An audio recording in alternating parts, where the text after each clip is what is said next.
Hi, I'm a mother to amazing and lovely 14 years old autistic child.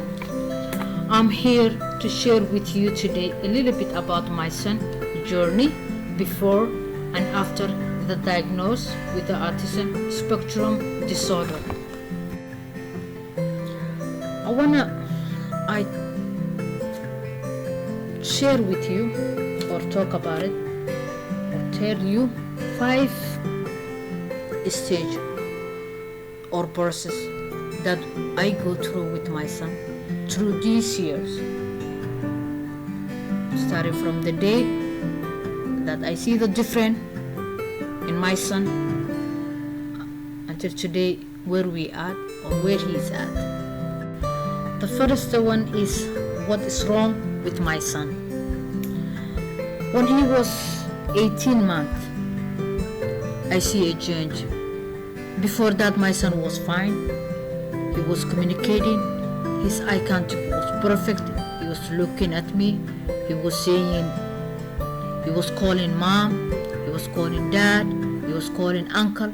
He was calling, when he see a friend of mine, she visit us, he will call her auntie.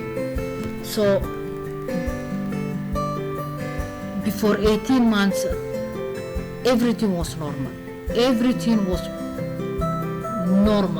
normal process. He never been picky.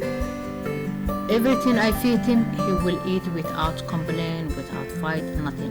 But those change too. He become a picky. The food that he used to enjoy, he don't want anymore. He don't want to even see it, especially pasta. And that since we are Somali, we love pasta. We cook that almost a week 3 times. Every household Somali, they know that. So he used to enjoy so much. He don't want to see it. So that is the change I see. That behavior. He stopped communicating with me. No eye contact. The way he become a picker. He don't want to eat. So I was like, what's wrong with my son? What is wrong with my son? Then we're gonna go the second part, the confusion. I was confused. I was asking questions. Is this normal? Since he was my first child and the only child at that time, so I was like, is this normal? Confused, don't know what to do, looking answer, I don't know where to go. Then I make an appointment in his doctor. I tell her everything about it. I tell everything that what I see, the change, everything, and she check it. She ran a couple blood tests and something like that, and she said that everything is normal. And I said, no, I see that there's no eye contact. He's not responding. He's not looking at me. He's not talking, and he don't wanna eat the food that he used to enjoy. He stopped eating just milk. I said that I see that there's something wrong with my son, and she said, no. Is he the only child in the house? I said, yes, he's the only child. Maybe that's the reason. So you don't have nothing. You don't have to worry. You'll be fine. Just relax. We come back at home, and I see still it becoming worse and worse. He don't sit. He just keep running. The way he used to play the toys. Right now, different way the way he play. He don't wanna the toys he used to enjoy. He don't wanna play. He just wanna play a train. And I remember that red train that he's become his favorite. And when he's playing, he's not playing normal, but he wanna look the wheels, how they are moving in different way. Every time I lost, confused, don't know what to do. Then it's when he was about 2 years and a half. When he was about 2 years and a half, I talked a woman. She used to work in Somali community in there. I tell her that I have this problem with my son. He is not. I tell her everything. what I'm seeing and the change and everything. And I say that the doctors, they are not listening to me. They say it's normal, that's since he's alone, he's the only child, that's the reason he's behaving. This is nothing big, you don't have to worry. But I am worried. I see my friends, I see the neighbors' kids, I see this is something's wrong with my son and I need help. So she said that okay, she make appointment with me. She said I will come, we're gonna make appointment. So when she come, the 30 minute that me and her we were talking, he make us crazy. And she saw it and she said, I see what you are talking about and I see that there is something is different with your son, so I will make appointment. And she make it appointment. And I remember that appointment is not like she make today and you get like tomorrow or next week. No. You have to go through process and it was waiting list, and that waiting list was almost 3 months, I believe. So I waited, my waiting list it come, so the appointment time it come. She come with me, since English was not my first language, she was helping me. So we go, me and her and my son, we go there, the appointment. The doctor, when we entered the office, the doctor, she was sitting in there in her chair, and we were sitting there. Her table, there was the picture of her dog, the picture of her family and everything. He was like storm. He grabbing this, when he grabbing that picture, and he grabbing this. It was like crazy. And she saw it and she said, she said that yes, I believe in and when she was talking to him, he was not looking at her. He's looking in the ceiling and everywhere but not in her face, and he was not following the voice. And she said that, I believe your son. He said, speech delay. That's what she told me, speech delay. So what can we do? Just talk to him and nothing. I did not get the help that I was looking, the answer that I was looking from that doctor either. But at least she told me that the first one, she said, nothing's wrong with your child, so go home. But this one, at least she told me that it's a speech delay. So okay, you're going somewhere, So what can I do? She said that just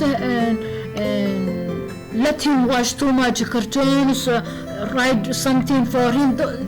She gives me some idea. So we come back at home, and that time was the beginning of the YouTube, I believe. It was not right now, everything you wanna, you Google, you find it in YouTube or Google. It was not like that. So I watched one video, a family, I remember that family, that parenting, it was a woman, that mother, she was talking, her son, who is autism, and he was 7 years old, and she was telling what she saw and how he was behaving, and I was watching what she was describing at that time with her child. I saw it to my son too, and I said, okay, maybe this is thing, but still, I'm not saying, my son is that thing, that autism. I don't know what autistic or what it is. I don't have any idea, and I don't want to think about it. But I say, my son, her son and my son same behavior. No, but not my son is not what her son it has. It's like denying, as a parent. So, but that video, I took something, and she was talking about the gluten free. She was talking about the vitamins. She was talking about dairy free and the milk, the cow milk, that what the bacteria it has, that the problem it's gonna cause in those she was talking about. And I took that from there. I ordered the vitamins she was selling, the fish oil, vitamin D, multivitamin. Those I ordered my son, and I started giving him gluten. I took it everything from cow milk. He was drinking that moment. That time I was giving oat milk or almond milk. That's what I was giving. Later then I switched to camel milk. So I will start doing that, and I order. And there was a program. It's called Your Baby Can Read. I remember like today that I ordered. It was $240. And it come big box. That box was DVDs, cars, and puzzles, a lot of things.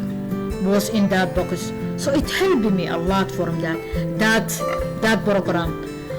He start, when I show him the picture like the apple, he say apple. So when I show him the animals, if what is this, he say a dog, he say cat, that's crocodile, he start saying a word, but there's no conversation, no communication, nothing at all. But when I sit with him and I show him and he watch DVD with me and he say words. By the time he was 3 years old, that time I took him to the school to registration for early childhood education. So when I was doing registration and everything, I was like a normal kid. So when he started the first day, the second day, third day, they contacted me, the school contacted me, his teachers, they sent me his backpack, they sent me a letter that saying that they want to talk to me. So I make appointment with them and I meet with them, and they told me that your son, we need to do an assessment to your son and to put him where he's fit. That's what they told me. And I knew that my son is like, it's not like other kids. And I said, okay, all right. So they are the one who started this door that it opened for us. They are the one who opened it. Before the school, it was like speech delay. After they did the assessment, they check it. And even they check his ear, like if he's hearing good or no. So that is when they come up this diagnosis. That's when it started everything. That is the reality. That was the okay. Now this it is. Now that's it. So this was the answer my question. I was not like, okay, thank you. It was not like that. It was not like that. Absolutely, it was heartbreaking. It was crying. It was like denying. It was like a lot of stuff. After that, the process began. Start everything. That's what they told me, that it's going to be different class. It's going to be, they introduced me other teachers, and that's when they told me, they said that it's not going to be going normal class. We will put him in a special class, different from this. They show me the class. I see the kids in there, the class. I was heartbroken. We never had that in back home. And my family, there was nothing. My sister's kids, my brother's kids, my cousins, all those family, my background, we never see and we never hear what autism is, and I don't know any idea. And I was like denying, I was heartbroken, I was crying, I was like, why God me, why this has to be me? So it was a lot of heartbroken. And my son, I see how he was that moment. He was becoming more worse, and it was very difficult even to go with him shopping. He was grabbing stuff, he's throwing stuff, he was like screaming. I couldn't take him shopping, we couldn't go anywhere. I stopped visiting friend house because, as a community Somali, we have a stigma, we have this like disability thing, we don't wanna other people see you. It's not like, I don't know, we don't show like embarrassing, stuff like that. So I stopped going friend house, and I don't invite anyone to come my home. I don't want anyone see my son. I don't want anyone see me. It was just like, just leave me alone. When I'm going through this, I have to figure out. I don't want anyone see my son. I don't want they say that, oh, what's wrong with her son? Why is behaving this? I was embarrassing, I was denying, I was heartbroken, my emotion was everywhere. So after that, and I start fighting to get speech, OT, those stuff. You go through where I was in living that time and where I'm living right now is different. It was different. You will not get right away, or your son, the time they diagnose you're gonna get the speech or OT or ABA or this program is waiting for you. It was not like that. It was not. In the school he was getting there, and in school he was staying 4 hours. So just a 4 hour. That 4 hours, it was 10 kids in 2 teachers. It was like that. That's it. So I apply for, it was waiting to apply speech RO school, OT, and I waited almost 7 months. They put him in waiting list. So when it's come, when his time come, they see it, they check Muhammad, the assessment, and they say that, okay, your son, we will give him 25 minutes a week speech. Forget about the OT. They say you have to waiting list. It's going to take almost 1 year to get the OT. So I say, okay, thank God, 25 minutes a week speech that we start. So while he was that in 25 minutes speech and the school, one of my friend who she live in here Minneapolis, she tell me about, she said that the Somali community in there, I see a lot of Somali children, they have this, they get a lot of programs, they have speech, they have schools working with them, and all the program that, all the resource that I was looking, they say you will get from there. So why you wasting your son in here if you are not getting anything? And my son at that time, he was about 7 years old, I believe. And I made a decision. I left my life, I left everything, I packed my bags, I grabbed my son, we moved in here. And that was the best decision that I make for my son's life. When we come in here, where I used to live, I was hiding. The friend that I know, usually they call me, they say, oh, we are in the playground, why you don't bring here, come in. I didn't like to go to the playground. I don't want to go there because the way my son, he behaved, the way he touched the other kids, because the sensory, he has a sensory issue too.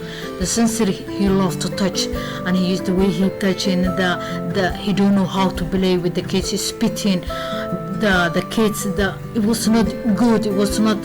And the way they look when that it happened, the way they look my son, the way they stare at him, I didn't like it. So I don't wanna they see that I was hiding. I don't wanna, when they call me, I make excuse, That's what I was feeling, the embarrassment, the heartbroken, the hiding, all those I was feeling. I don't wanna that they see those stuffs. So it was very difficult moment for us, me and my son. It was very difficult for us. So going back to story, when we moved in here Minneapolis, things changed right away. Everything was like fast. There's nothing waiting, nothing at all. So it was everything. It's like my eyes was like wide open. Things that I never see in there, things that I never hear in there, like ABA. I never hear in there. I only hear speech and OT, but ABA, I didn't know what ABA was that. And I got it in here. Everything was fast processing. The best thing was the support group that I met in here. That was the healing that support was healing myself. That's what the healing, that was the denying I was denying, the crying I was crying, the heartbroken, the thing that I feel that it was only me alone. This I'm dealing with this issue only me. It's like I'm carrying all the problem in the around the world in my shoulder. That thing was, I see that other parent who are carrying what I'm carrying, who are same what I was feeling, they are feeling. We were having same everything. So that is it was good for me. That was it showed me that I'm not alone. It showed me that there's support that worry me. It healed me inside me. I felt happy. I felt like relief. If I have question, I know where I go. If I have a little bit like down, I know who I call. The mother who understand me what I was going through. The mother who give me advice. The mother when I wanna reach anyone, I know who's gonna hold my hand. And I find in the group support. So that was the best decision that I make myself. It was before was best decision that I make myself when I move in here, and this was the best decision for my mental, for my everything inside me I was going through. It make me calm, it make me relax, and I know that I am not the only one who is carrying the stress around the wall in my shoulder. So I see it, and that was the lift. It took something like heavy in my shoulder. That was the processing, the healing. That was the processing, accepting. That was the beginning, the healing. That was the beginning, acceptable. That was beginning that I say, so this is not big deal. So I'm not the only one. There's other parents who are sharing what I am with me, what I am going through. So that was the thing that the most that I'm so grateful that I have is group support, who I come when I need help, who I talk when I'm feeling down. And I learned that group so much you cannot imagine. The school that how my son they are working with this, and right away when I apply for him, and there's no waiting list speech, there's no waiting list OT, there's no, I got ABA. I don't have anything or any idea what ABA was. I got an ABA who were willing to work with my son, and they did amazing job in 2 years and a half. They helped him when we come in here, how he was, and the day that they say, okay, we finish everything, we stay with your son 2 years and a half, and everything, he don't need us. It was big difference, and I'm so grateful. I'm so thankful that I make that decision to move in here. I learned from the support group the courage. I educate myself. I get a lot of straight from them. I see that I'm not alone. So those things that what I get from the support group, and I see that they're part of their family. What they feeling, what I feeling, is same. I know when I have a question, where to go, who to ask. I got so much help, emotional support. If there's a resort, they share. We have a WhatsApp group that we share things. When there is something change from school, when anything, we share there, we support each other, and I'm part of that group. I would like to take this opportunity send a message to my community, Somali, that the parents that right now they are struggling, they are confused, they don't know what's going on, they're lost. I tell them that I know what you guys going through. I know the road that is waiting for you and your child. It's not easy. It's a test that God given us. We didn't do nothing. God don't hate us, and it's not like he loved the other people that their kids, he make their kids normal and us. It's not like that. Always he test those he love. So we have to grateful that they are healthy. We have to grateful that we are in country right now. They can get support. They can get anything they want. There's a group. You will find a group.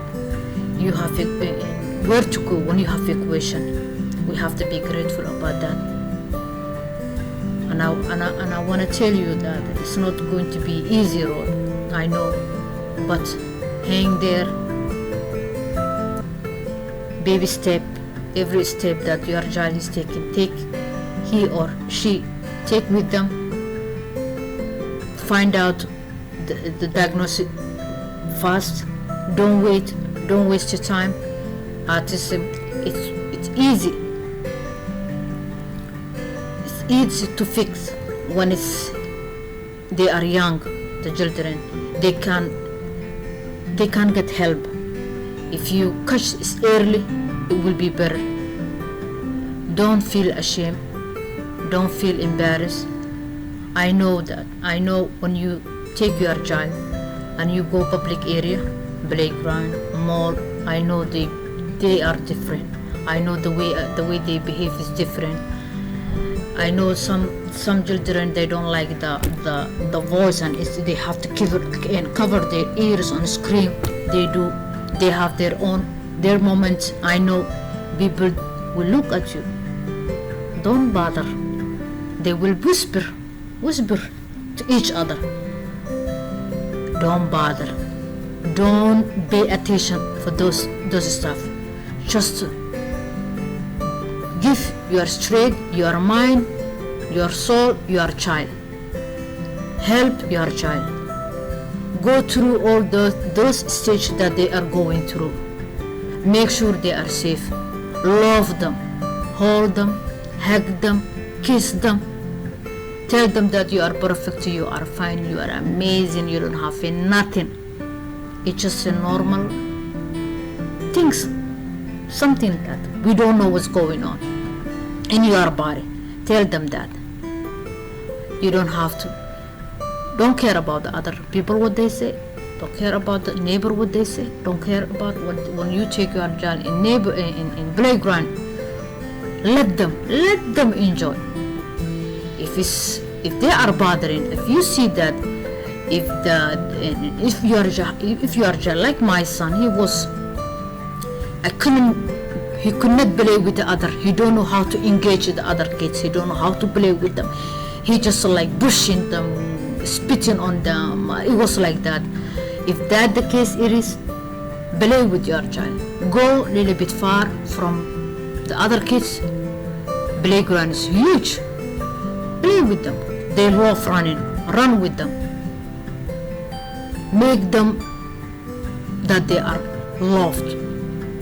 Don't keep it at home. They are special. They don't have nothing. Just they are different. That's the only thing. They are different.